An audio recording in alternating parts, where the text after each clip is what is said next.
آپ نے اس پہ ریسرچ کیسے کی؟ کیونکہ یہ ایسی مجھے چیزیں ہیں جو عام لوگوں تک انفارمیشن پورے نہیں ہوتی. مجھے ہم تو سمجھتے تھے مجھے کہ شاید وہ جو سامنے دیوار نظر آتی ہے جہاں پر وہ سب زیادہ نظر آتی ہے کہ اس کے پیچھے روزہ مبارک ہے، لیکن اب یہ آپ کا ماڈل دیکھیں تو پتہ چلتا ہے کہ نہیں، اس سے زیادہ چیزیں ہیں. جی ندیم بھائی، میرے پاس ایک پکچر آئی جس کے بیچ میں قبر مبارک تھی اور اس کے اوپر امامہ شریف بندھا ہوا تھا. تو وہ وائرل ہونا شروع ہوئی کہ یہ رسول اللہ صلی اللہ علیہ وسلم کے روزہ انور کی تصویر ہے. اور تو میں نے اپنے بزرگوں سے، اپنے اجداد سے سنا ہوا تھا کہ وہ روزہ مبارک جو ہے وہ اس طرح کا نہیں ہے. تو وہ ایک دل میں بات بیٹھ گئی کہ یہ چیز جو ہے یہ اوریجنل نہیں ہے، اس پہ ریسرچ کرنی چاہیے. تو اس پہ تقریباً مجھے 6 سے 7 سال لگے ہیں جی ریسرچ کرنے میں. اور جتنے بھی خادمین ہیں حرم کے جو اندر جاتے ہیں، شیخ نوری اور شیخ آدم تھے، اللہ پاک ان کو درجات بلند فرمائے، ان تمام سے میں نے پرسنلی پوچھا کہ وہاں پہ آپ کہاں تک گئے ہیں، آگے کی لمٹس کیا ہیں.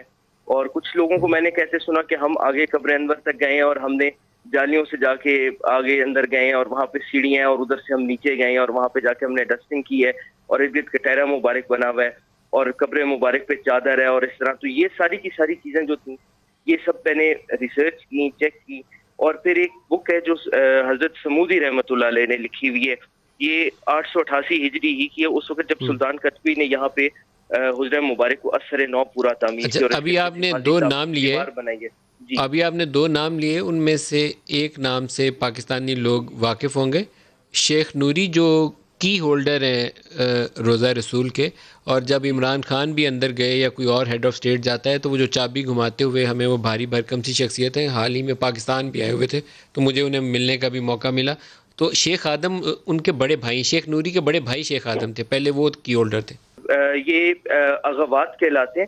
یہ آٹومن پیریڈ سے چلے آ رہے ہیں، بلکہ عباسی دور سے چلے آ رہے ہیں، جو رسول اللہ صلی اللہ علیہ وسلم کے روزے اور دونوں حرمین کے اندر وہاں پہ موجود ہوتے تھے. اور ان کے پاس ایگزیکٹ وہ ڈیوٹی ہوتی تھی جو اس وقت شیون الحرم کے پاس ہے، یعنی کارپیٹس کا بچھانا، لیمپس کو آن کرنا، کندیلیں آن کرنا، حرم کو دروازوں کو کھولنا ٹائم کے اوپر، امام صاحب کے لیے پریپیئر کرنا. تو ساری خدمات جو ہوتی تھی، نظم کی ترسیل، یہ ساری کی ساری اغوات کے پاس ہوتی تھی. اب یہ ڈیوٹی شیون کے پاس چلی گئی اور یہ ریڈیوس ہو کے صرف جو حضور پاک صلی اللہ علیہ وسلم کے مقدس حجرہ ہے اس کی چابی تک رہ گئی ہے. آپ خود کتنا عرصہ مدینہ رہے ہیں مزین؟ اللہ پاک کی مہربانی ہے کہ میں اپنے والد قبلہ صاحب کے ساتھ وہاں پہ میرا کافی وقت گزرا ہے. 3 سال بچپن میں طائف میں گزرے، اور اس کے بعد اللہ کا شکر ہے کہ تقریباً ہر سال ہی حاضری ہوتی رہی ہے.